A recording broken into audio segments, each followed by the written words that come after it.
Hey, welcome back. This is Deborah Peters and my vlog and podcast, Neuroscience for Success, with my new series called The Journey of the Mastery of Your Mind.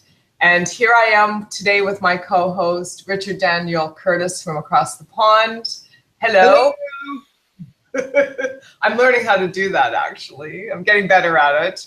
And happy birthday. Oh, thank you very much. Thank you very much. Gosh.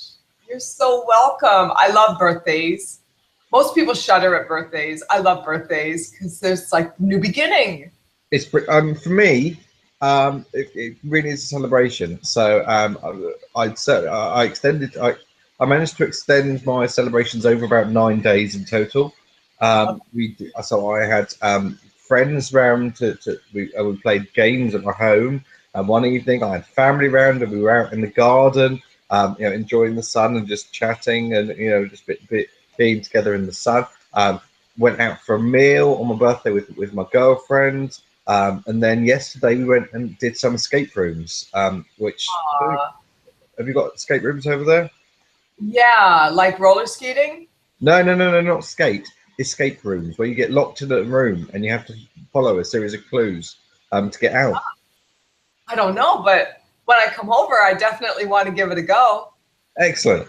Well, we've got a few in Southampton, and we smashed the best time on 2 of them yesterday.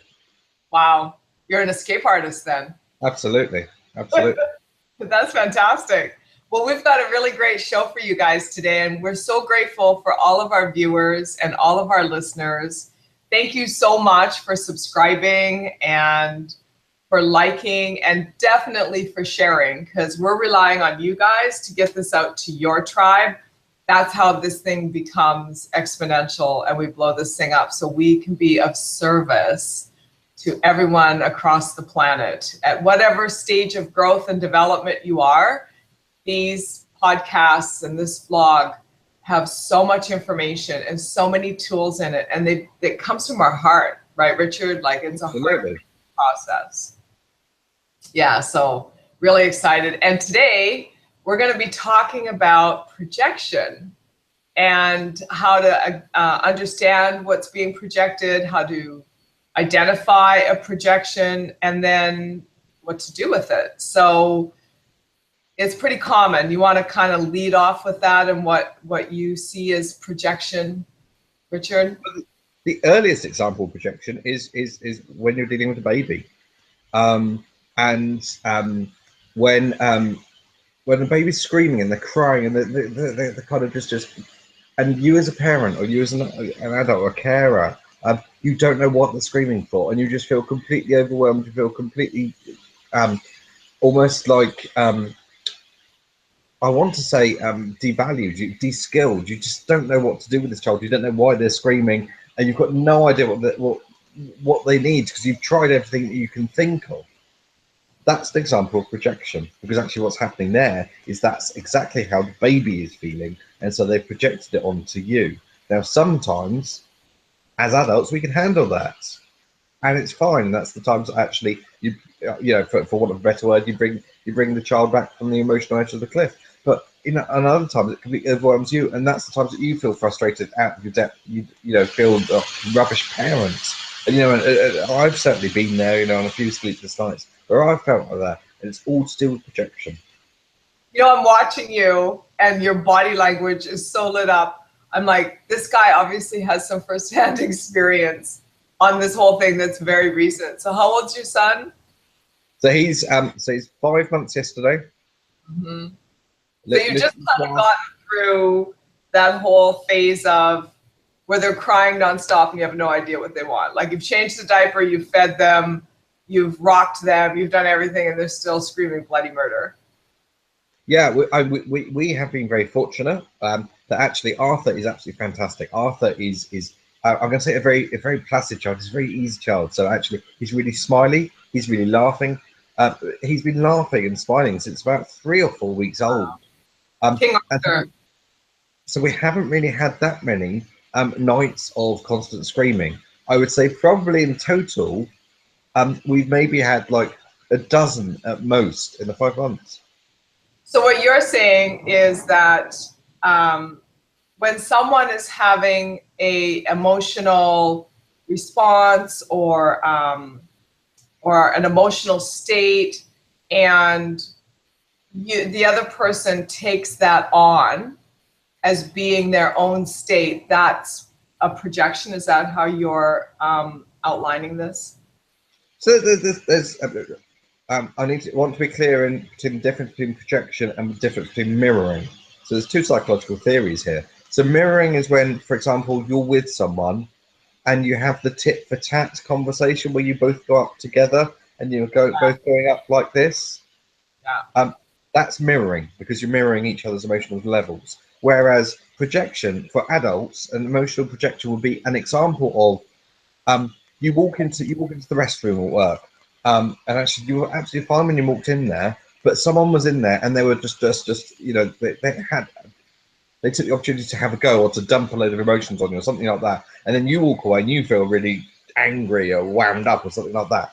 Then what's happened there is they've projected their emotions onto you. You haven't gone up together, they've literally just dumped it onto you. And with projection, you don't have to be with the person. I can be, the other side of town, and know that someone's cross with me. You don't have to be actually physically with someone. Whereas with mirroring, you have to be with someone to do that. I'm so glad you said that, because they don't even sometimes have to say anything to you. Nope. And you're getting it full on.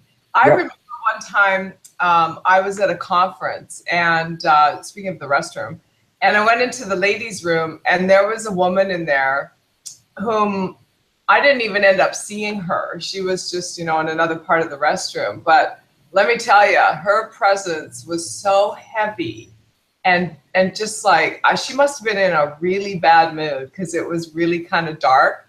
And I walked out of there going like, whoa, what just happened? And if you don't know what that is, you can take it on as your own, and it can kind of take over your mental state, your emotional state, your day. It can have an impact on you in a negative way. It can also have an impact on you in a positive way. So the thing about projections is just being really self-aware. Yeah. Is it your emotion? Ask yourself, is it my emotion? Is this my emotion? Is this my experience? Is this mine to own? Yeah, absolutely. So, this kind of comes back to a point that I keep making. I just finished my book, so celebrate. I know, and I want to talk about that for a second in a moment. But thank you so much, and thank you for writing the foreword for me. That was beautiful. I really appreciate it. And I can't wait to get it out for all you guys that are watching and listening. But the thing I kept saying in the book, because it's a book about how to scale up your business, your relationships, yourself, and your life, is that it really, at the end of the day, it comes down to self-awareness. And so I've taught so many trainings for so many years on self-development and personal development. And one of the points I've always made is, most people are kind of running around the planet, going about their day, and they're really not in present time, and they're really not aware of themselves, because they're thinking about all the things they have to do, and no one's taught them, or they haven't learned, or they're not aware that it's about how they're being, not what they're doing. Yeah. And so with that said, they can show up in meetings, relationships, just walking in the store, you can feel it when someone comes through. If you're paying attention, you can feel it when someone comes through and they're not in a very positive space. So the thing I keep bringing up to people is, once you get going down this path of self-awareness and self-discovery and developing a relationship with yourself, it's really, we're all responsible for ourselves, absolutely, and we all create our own reality. But the reality of it is, if you're dealing with people that don't know that, or they don't understand that, or they don't know what to do with themselves with that concept, then it's really on you to manage your mental emotional state, no matter what's going on around you, no matter what problem is happening, no matter who's, you know, bent out of shape emotionally or whatever the circumstance is. And that to me is like truly the key to self-mastery. Did you know, Deborah, that there are 3 safe ways of dealing with your emotions and 5 unsafe ways of dealing with your emotions? Tell us what those are. I think that would be a helpful tool for the audience. Right. So, the 3 safe ways of dealing with your emotions are, first of all, reflection, thinking through your experiences, doing precisely what you've just been talking about, looking at your emotions as though you're a different person in a third person. Look at your emotions, decide where they're coming from, and actually just reflecting on where they've originated from.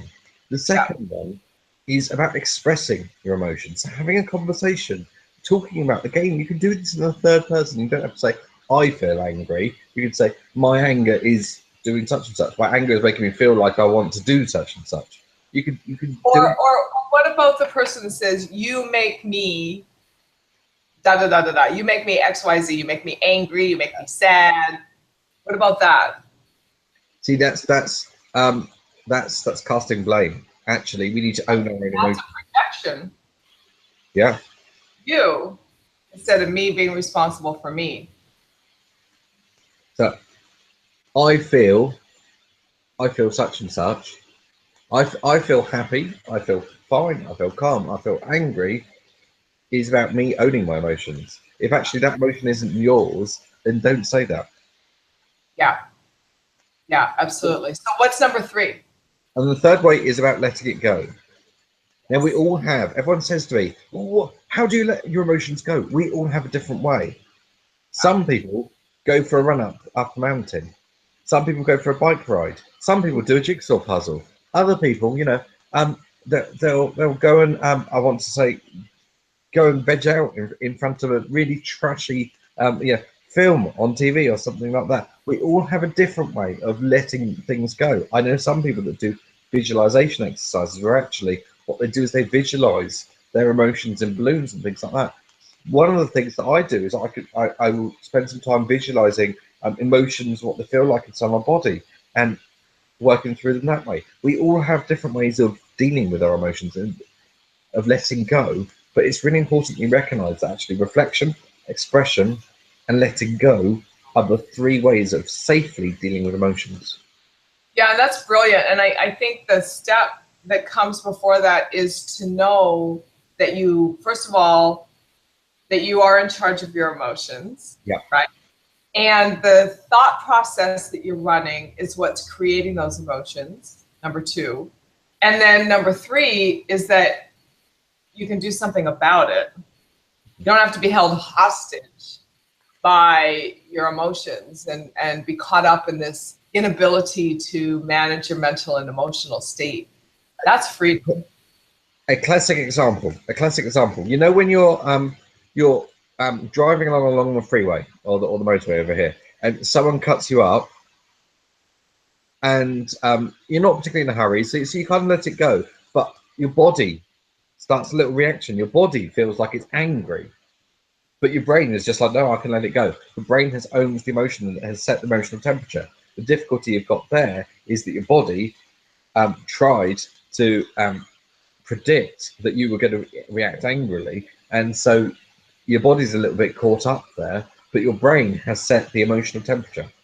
Yeah, yeah. And so, and just to kind of parlay off of that, and then I want to go back to the actual projection. Yeah. Science behind all of that is that you've built up some neural pathways around negative emotion, and they're just kind of waiting in the wings to be triggered by the experience. So if you look at the experience as being, or even the emotion or the thought, when you get triggered, instead of taking that on and saying, this is now my reality, looking at whatever's happening within you and saying, oh, this is just a trigger from the past. I don't have to go there. In fact, let me make a new choice in the moment and cultivate some new neural pathways around happiness, or even at the very least, neutrality.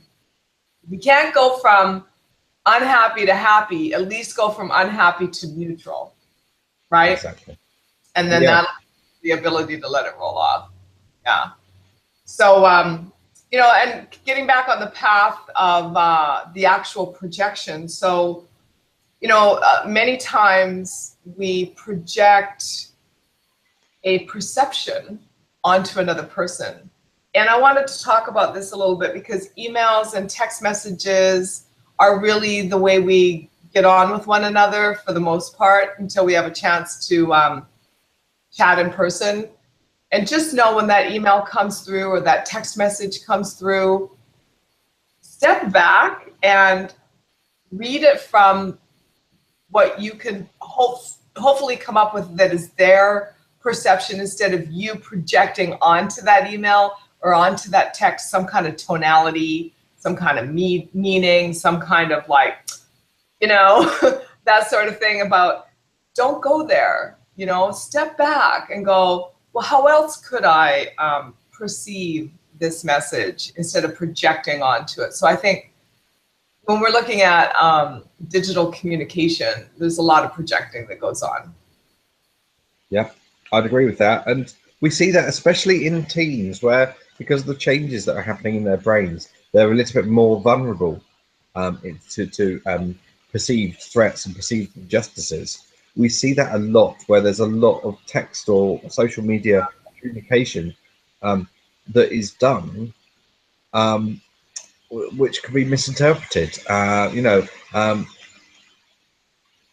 it's so easy to do. I mean, even the expression LOL. Right. You know, LOL has lots of different meanings. Laugh out loud, lots of love. You know, it can have different connotations depending on how it's expressed, but you don't see the expression when you get a text message. And you get to choose how you receive it. Exactly. You get to Exactly. choose. I think the key word here is choice. You know, when we're in communication with people and there's the potential for projection to be going on, to find that neutral space within yourself and be able to kind of step back within yourself, not necessarily physically, but within yourself, step back and go, well, how else could I perceive this? Even if someone's coming at you in a very sort of negative kind of way, it's like the art of Aikido. You know, you can have that energy coming at you and then you can just kind of direct it past you so you never really engage in it. And that's a wonderful way of managing projections from, because I think we all have people in our lives that are big on projecting. It's sort of how they function. And they don't even know they're doing it, many of them. I mean, some do, but most of them don't, right? Yeah, exactly. And I mean, I see this so much because some people are so uncontained emotionally that they just let it spill out into the world around them, and other people, on the other hand, are so contained emotionally that they almost suppress it. They almost hide their emotions. But both of those are unhealthy. Actually, what you want is you want kind of a happy medium in the middle. But I mean, I'll give you a classic example of how you use choice. Whenever, because I run a team and they go out, they do training, they do consultancy. Um, there are times in every business owner's life that you get a complaint. There's times in everyone's life that you deal with a complaint. The first thing that I will always do when I get a complaint is I will say thank you, and it's a very Yeah. genuine thank you. Because actually, particularly in my business, but in my life as well, if actually someone's got something to say to me, I would much rather know about it to make sure that I never do that or never say that, or or to correct the mistake so that it doesn't affect other people. And I can only find that out by having the person complain to me in the first place. Yes. Yeah, absolutely. And other forms of projection are in love relationships. So let's talk about that a little bit. You know, when we're projecting onto another. And I used to do a lot of couples coaching. It's kind of, as I've segued my coaching career over the last 20 years, that was an interesting time in my career. that I learned a lot about all kinds of relationships through coaching couples. And so what I saw was typically we'd get these two people that hadn't really worked through their stuff, or they hadn't really built up a really strong self-awareness or relationship dynamic with themselves. And they were looking at that other person as being, okay, this is my savior, you know, this is like, either for women, it's like my knight in shining armor. And for men, it's like, okay, you know, someone's going to take care of me now. And then they'd get together, and then all this conflict would come up because they would be, you know, triggering each other's unresolved or even unacknowledged issues. And now they're like fighting, and they you know, there's that fine line between love and hate. But what would end up happening so many times is they would project onto each other this kind of, I don't know, like sense of idealism. You know, this is who this person is, and they may not even be that person at all. And so we're making that person out to be someone that they're really not. And so you really want to be careful when you're in intimate relationships that, you know, I believe the number one decision we'll ever make in our lifetime is who we marry. Mm-hmm. And because you marry the right person for you, and life is grand. You marry the wrong person for you, and like it's a nightmare, right?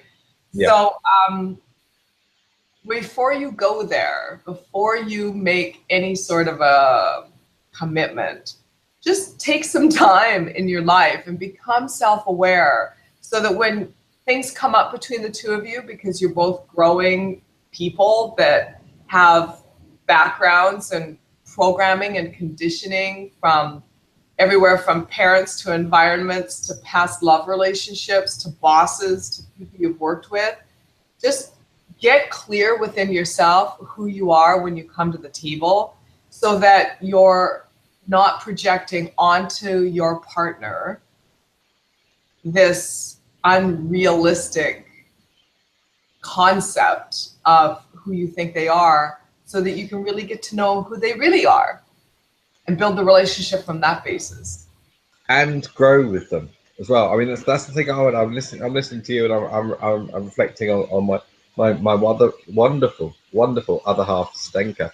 And over the past 5-10 years, I've done a lot of personal growth. I'm in a very different position than I was 10 years ago. Sure. And the thing that I love most about Zdenka is the fact that actually, as I grow, she grows, our relationship grows. And that means, it was a bit like what you're saying, actually, that because we're growing together, then that amplifies the potential of what we're doing and what I'm doing, you know. Yeah, it makes the relationship fulfilling and satisfying and supportive.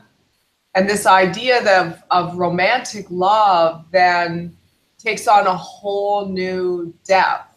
You know, it takes you into the realm of true love, when you really are connecting with who that person is, and you're supporting each other to grow as individuals, and then bring that into the relationship so the relationship can flourish. And that's beautiful. Congratulations. That's a really good model. Yeah, absolutely. So, you know, projection can happen in a lot of different ways. I remember when I was a kid growing up, and then there would be something in the news that, you know, something was happening in another country, or some company in another region was laying people off. And then it would become this like generalized concept that this is happening to us. And so I wasn't really able to maintain my own space in the world as a kid at that point. So I would take that on as being like my problem. And then it was something that I thought I needed to fix. So, and oh my gosh, we're out of time, but let's wrap up this. This is powerful, right? Wow. So I would take that on, and I would make that concept, or whether it was my mom or my grandparents or whoever in my family that were like really convinced that this is true, and I would take that on, and then I would become the fixer. So being the kid calmer, that children get programming through their environment and through their parents. So what advice could you have given me? And I'm sure we've got a lot of parents and a lot of kids watching. If I was like this 7-year-old girl and I'm having this experience, what advice could you give me about how to transform that concept so I don't take that on? If it was just one thing, I would teach you how to be in the moment, to be present in the moment. That's the biggest thing you can do with anxiety, because anxiety and fear are all about worrying about things that could happen in the future. It's all about the future. And so what you need to do, and what a big way of combating that, is to focus on being in the present moment. What are you doing right now? What are you sat on? What does it feel like? What are your feet touching? What are you doing with your hands? Are you holding something? How does that feel? How do your hands feel? Focus on being in that moment at this particular moment in time, and let the rest go for a few seconds. The longer you can do this, and it sort of elongates. You start off with just a few seconds, and it elongates and it elongates and it elongates. But the more you can do that with yourself, or with children, or with other people, the more you can do that, actually you'll find the easier it becomes to actually let go of some of those anxieties and some of those worries. Yeah, and so we've talked a lot about, and I know we're going to go over time to wrap up this point. I think this is important. We've talked a lot about the negative implications of projection, but we really haven't talked about all the good stuff. Absolutely. So, I want to end on a high note, and then I'll share how you can get my new book. So projecting, you're right, present time is the key to everything. And then we can project our outcomes into our future possibilities. Sorry, my phone's ringing again. So if we take this idea that we have, or vision that we have, or goal, or how we want our relationship to blossom, we can create that vision and that feeling, and we can project it into our timeline for it to build spark and manifest. Because remember, your thoughts create your reality. And so projection is a powerful tool. And we really just wanted to introduce you to this concept so you can become more self-aware that projection actually goes on, and become more like a bit of a wizard, and be able to deflect any negative projection, and then also to encourage you to take some time and project the things that you want to experience in your life into your reality and into your timeline and into your future. Definitely. So what's your one thing? Or that I'm projecting? No, the one thing that you want people to take away from this. I don't want mine very much is in the morning, or maybe on your, before you wake your kids up, or in your drive into the office, or the rest of it. Make a decision about what emotion you are going to project onto people the moment you walk into that room. Yeah, and you know what I do, my one thing is every morning I meditate. I only meditate for 15 minutes. Like, it's this really simple process, and it's really just a way of me connecting into my mindset, my day, quieting my mind, and I visualize and I get into the feeling of what it is that I see as my day creating and manifesting for me. So that's my one thing. Every day, like clockwork, I meditate 15 minutes, boom, done. Okay, whew, out to the world. But I don't talk to anybody, and I don't interact with anybody until after I meditate. So that's one thing. So to get my new book, just shoot me a message on YouTube here. Just info@nei-mind.com. So info@nei-mind.com, and I'll get a free copy over to you for being part of our tribe. So thank you so much for being a part of this podcast and this vlog. We love you. Share, like, subscribe. And Richard, you're awesome. So grateful. So grateful to have you in my life. You're the best. And you. Without both of us, this would be nothing. I know, and it's so much fun. So aren't we the blessed ones? Absolutely. Well, thank you very much, guys, and we will see you next time.